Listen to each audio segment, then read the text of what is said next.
So why are we here? Last live we did was in woodland, and it was a woodland in the Forest of Arden. Where we are now, Bradgate Park, is in a different ancient forest. Forest of Arden is over towards the West Midlands area. The East Midlands, southern East Midlands, where we are now, is Charnwood Forest, and this is part of the Charnwood Forest. And Charnwood Forest is very, very different, even though it's only kind of an hour away from where we were the other day. Very different. The soil's different, it's more acidic, it's more sandy, and that means that certain species can't grow here, and there are certain species that grow here that can't grow in the slightly less acidic clay soils of the Forest of Arden area.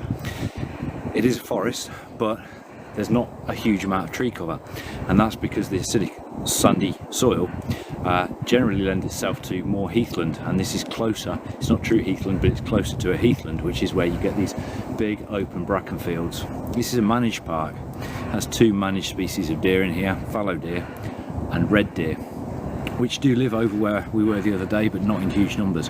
Here they're in fairly sizable numbers, but they're also really used to people.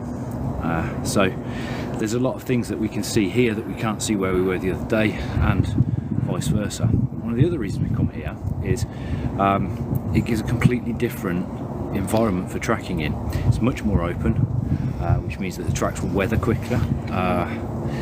It's slightly higher altitude than where we were the other day, so again that will change the weather conditions and how the tracks will weather due to those conditions. And the other thing, although it's not apparent at this time of year, when we come here in summer, this sandy soil gets really, really dusty. So I've tracked in hot countries, I've tracked in Greece, I've tracked in North Africa, but there's not really many places in the UK where you can equate to that sort of environment.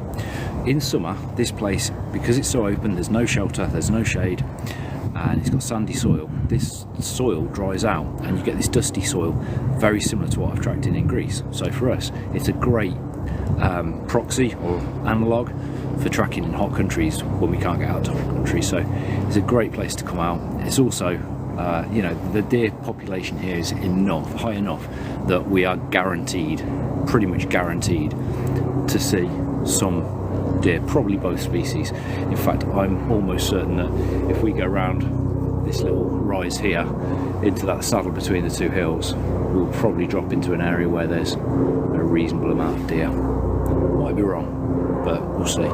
We have already seen two fallow, so yeah.